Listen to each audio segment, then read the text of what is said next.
कहता हूं दुनिया में एक देश बताइए जो कहता हूं मेरा लिखा इतिहास प्रमाणिक नहीं है, विदेश का लिखा इतिहास प्रमाणिक। बताइए कोई ब्रिटेन में कहता हो कि फ्रेंच ने लिखा वो हम प्रमाणिक मानते हैं, कोई जर्मनी में कहता हो पोलिश ने लिखा उसे हम प्रमाणिक मानते हैं, सिर्फ हिंदुस्तान में कहते हैं। और मैंने कहा ना, जिन्होंने भारत के बारे में पॉजिटिव लिख दिया, मार्को पोलो तो आए नहीं था, ऐसे ही कह दिया होगा। मेगास्थनीज ने इंडिका में लिखा, अरे उससे क्या फर्क पड़ता है। फाइयान ने लिखा, नहीं उससे कोई मतलब नहीं है। आपने भी कहा ना आईने अकबरी जी, तो पढ़ाओ आईने अकबरी में क्या लिखा है। उसने कहा अबुल फजल ने लिखा है कि जब चित्तौड़ जीता तो अकबर कहता है कि मैंने वो मंदिर जो अलाउद्दीन खिलजी के बाद भी बच गए थे, हिंदू और जैन मंदिर, वो ध्वस्त किए, 30,000 लोगों की खोपड़ी पे खड़े होकर गाजी की उपाधि ली। ये भी पढ़ाइए या तो फिर सब हटा दीजिए। वर्ल्ड में एक ऑथेंटिक डॉक्यूमेंटेशन हुआ है कि पिछले 2000 सालों में, 2500 सालों में जितने लोग सरकारों के द्वारा या युद्ध में मैसेकर किए गए। देखिए, युद्ध में सेना का मरना एक अलग बात है, पब्लिक ने मैसेकर किया। वो है प्रोफेसर R.G. रमल, कोई जाके चेक कर सकता, RUMMEL। उन्होंने लिखा है कि अब तक उनके एस्टिमेट के हिसाब से 90 करोड़ से लेके 1 अरब 40 करोड़ लोग पिछले 2500 वर्षों में शासन के द्वारा मारे गए। महत्वपूर्ण बात जानते क्या लिखी है? भारत एकमात्र ऐसा देश है जहां 13वीं शताब्दी से पहले कोई मैसेकर नहीं हुआ, with an exception of Kalinga और एक कोई साउथ की, जिसमें कुछ हजार लोग मारे गए, लाख भी नहीं। अब बताइए 13वीं शताब्दी के बाद ही भारत में मैसेकर है, तो एक फॉरेनर कह रहा बिल्कुल ऑथेंटिक, दुनिया भर के तमाम देशों से की गई, मगर हमारे यहां उल्टा पढ़ाया जाता। यह समस्या है। दिक्कत यह है कि मैं तो 100 साल से आरएसएस का होने वाला है, एक ग्लोबली रिकॉग्नाइज्ड संघ का इतिहासकार मुझे बता दीजिए जिसको पूरी दुनिया रिकॉग्नाइज करती हो। आप इतिहास डिलीट कर दिए, कोई दिक्कत नहीं है, इतिहास लिखिए। तो आप इतिहास आप बार बार कहते इतिहास में गलत, अरे गलत पढ़ाया जा रहा तो लिखो ना इतिहास। बनो ना रोमिला थापर की तरीके से एक बड़ा इतिहासकार, बनिए ना बिपिन चंद्रा की तरीके से, बनिए ना केन पनिकर की तरीके से, बनिए ना सतीश चंद्रा की तरीके से। उन्होंने कहा रोमिला थापर बहुत बड़ी इतिहासकार हैं, जिनका वो वीडियो आपने देखा होगा। इन्होंने कहा जब युधिष्ठिर को राज्य संभालने के लिए कहा जा रहा था तो उसके मन में भाव आया कि नहीं, मैं राज्य नहीं संभालना चाहूंगा। Renunciation was inspired by Ashoka. मतलब जो युधिष्ठिर का इंस्पिरेशन अशोका से लेने की बात करते हो, वो कितने महान इतिहासकार होंगे, सब समझा। और आज तो बहुत सारे लिटरेचर अवेलेबल हैं। ये 60 और 70 के दशक में ये जो इन्होंने कहा ना, बिल्कुल सही बात है, बिल्कुल सही बात है। संघ की तरफ से किसी भी इतिहासकार बुद्धिजीवी को स्थापित नहीं होने दिया गया। और मैं इस डिबेट में उसमें डिटेल में नहीं जाना चाहता हूं। मैं दर्शकों से कहता हूं, जाके पढ़िए Mitrokhin's archive KGB and the world part 2, जाके पढ़िए यूरी बेजमनेव जो KGB का जासूस था, भारत में रहता था, उसका डिटेल पढ़िए, आइडियोलॉजिकल सबवर्जन, सब आपको क्लियर हो जाएगा। लोगों का इतिहास पढ़ाया जाए। ये इंडिया गेट के चारों तरफ मुगलों के नाम पे क्यों है भाई सड़कें? Babar road, Akbar road, Humayun road, Shahjahan road, Chhatrapati Shivaji के महाराज पे है कोई लुटियन जोन में?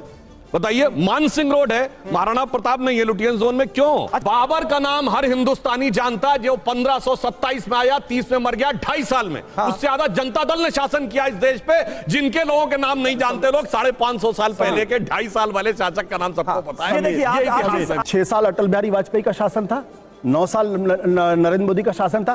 क्यों नहीं नाम हटाया आपने? सारे हटाइए ना। एक अरे अटल जी के टाइम आपके समय में औरंगजेब के नाम से रोड थी, हुमायूं के नाम से रोड है, अकबर के, क्यों नहीं हटाए? दिक्कत क्या है कि आप एक नैरेटिव गढ़ने की कोशिश करते हैं। जो लोग इतिहास लिखते हैं वो आके स्टूडियो में बोलते नहीं, वो लिखकर मोटा पथन्ना लिख के चले जाते हैं, लोग उसको पढ़ते हैं, उसके आधार पर विमर्श कर। दिक्कत क्या है? जो इतना ज्यादा टैलेंट डेफिसिट असंघ परिवार के अंदर है कि वो इतिहास लिख ही नहीं सकते। मैं गारंटी के साथ करता हूं कि ग्लोबली रिकॉग्नाइज, एकेडमिक वर्ल्ड में रिकॉग्नाइज हिस्ट्री नहीं लिख सकते ये लोग। श्री राम जन्मभूमि का विषय जब आया और वो Lucknow bench of Allahabad high court में था, तो दोनों पक्षों से कहा गया अपने अपने इतिहासकार लेके आइएगा। कोर्ट से कहा गया कि साहब ये बताइए, ये एंशिएंट इंडिया का विषय आप में से कितने लोगों का विषय एंशिएंट इंडिया है? उन्होंने कहा जी हम नहीं जानते। दूसरा, उन्होंने लिखित में दिया ये आर्कियोलॉजी और कल्चर 2 विषय होते हैं, ये खुदाई से रिलेटेड विषय है। उन्होंने कहा जी आर्कियोलॉजी हमारा विषय नहीं। अब आगे की मजेदार बात देखिए, सारे डॉक्यूमेंट 2 ही लैंग्वेजेस में थे, फारसी में और संस्कृत में। ये जितने बाबरी मस्जिद की तरफ से तथा कथित लेफ्टिस्ट गए थे, इन्होंने कोर्ट में रिटन में दिया है कि ना हमें फारसी आती है ना संस्कृत आती है। गजब है साहब, ना आर्कियोलॉजी आती है ना लिटरेचर आता है, मतलब ना लिखाई आती है ना खुदाई आती है, और दावा ये कि सारी खुदाई आती है। पहली बात तो इनके इतिहास के ज्ञान को देख लीजिए।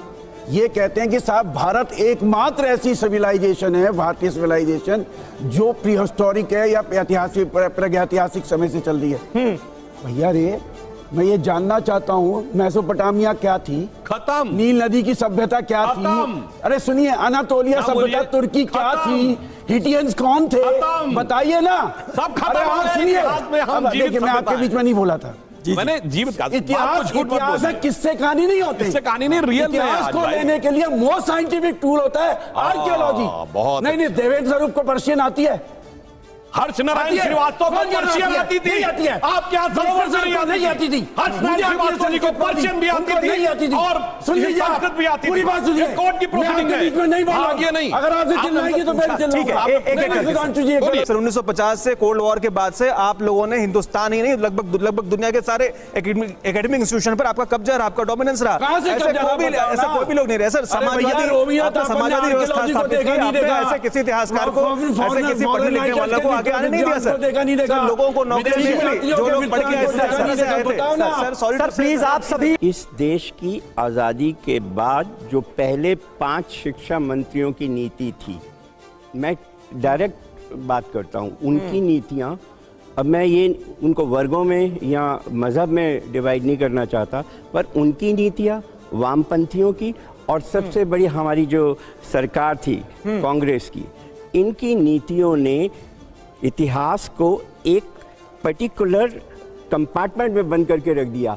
वो इतिहास, इनका इतिहास शुरू मुगलों से होता है या सल्तनत से होता है और खत्म भी मुगलों पे होता है। खत्म भी मुगलों पे हो जाता है। उसके अलावा कोई एक पहला चैप्टर बताइए क्या है, पहला चैप्टर बताइए। आप चुप रहिए सर, आराम से सर, आराम से। देखिए भाई, विचारों की जंग हो, कोई पर्सनल जंग नहीं है, विचारों की जंग हो तो बेहतर होगा। एक मिनट मेडिवल इंडिया की किताब में विजयनगर नहीं था, जल्दी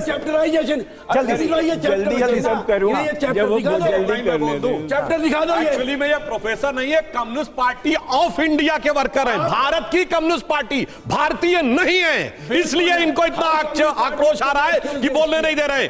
फॉरेन की मल्टीनेशनल की इंडिया ब्रांच है, कोई जाके चेक करे, इनकी पार्टी का नाम है कम्युनिस्ट पार्टी ऑफ इंडिया। अरे कम से कम भारतीय राष्ट्रीय कांग्रेस तो देती है। और ये अडानी तक आ गए, कितने बड़े इतिहासकार हैं, ठीक है, वो अडानी पे आ गए, देखिए, और ये गैस बनाने पे आ गए। दोनों का व्यू देख लीजिए। ठीक है सर, आरोप का सिलसिला जो है, आरोप। भारतीय जनता पार्टी जो सत्ता में है, उसके राष्ट्रीय प्रवक्ता सुधांशु त्रिवेदी ये कह रहे हैं फालतू है। मेरा तर्क ये है, जो फालतू उसको हटा दीजिए, जो महत्वपूर्ण है भारत के इतिहास को सुख रखिए। इसमें कहा, मैं तो आपके साथ हूं। आप 16 साल हो गए, अटल बिहारी वाजपेयी ने 6 साल प्रधानमंत्री थे, 9 साल से नरेंद्र मोदी जी, क्यों नहीं हटा रहे आप इसलिए नहीं हटा रहे हैं क्योंकि आपको गांधी जी से दिक्कत है। ये वो संस्था है जो गांधी वध कहा करती थी 1962 तक, उसके बाद गांधी से नहीं लड़ पाए तो प्रातः स्मरणीय कर दिया। सुधांशु जी बैठे, पूछिए गांधी वध कहते थे कि नहीं कहते थे, उनसे पूछिए। और अगर ये ना माने तो गीता लेकर आइए और गीता पे हाथ रखवाइए इनसे। अच्छा सुनिए, गांधी बताते का नाम इसलिए दिक्कत इनको भगत सिंह टेररिस्ट थे, और 2016 में जब हमने संसद में सवाल उठाया तो कहते हैं अगले एडिशन में हटा देंगे। बोलिए टेररिस्ट कहा था कि नहीं, बोलिए भगत सिंह को टेररिस्ट कहा था कि नहीं, उस पर हाथ रखकर बोले, अरे हाथ रख के बोलो भगत सिंह को टेररिस्ट कहा था कि नहीं, गांधी वध कहा जाता था या नहीं कहा जाता था? भगत सिंह को टेररिस्ट कहा जाता था या नहीं कहा जाता था? टेररिस्ट, रिवॉल्यूशनरी टेररिस्ट बोलने वाले लोग आज आके भाषण देते हैं। भगत सिंह ने आपके बोलिए टेररिस्ट कहा था कि नहीं, बोलिए टेररिस्ट कहा था कि नहीं, आपके बारे में क्या कहा है? अरे टेररिस्ट। जब आप सुधांशु जी के साथ डिबेट कर रहे हैं तो आपकी पूरी तैयारी होनी चाहिए, नहीं तो आप टिक नहीं पाएंगे। इस डिबेट में कुछ ऐसा ही हुआ। डिबेट कैसा लगा अपनी राय कमेंट में जरूर दीजिएगा।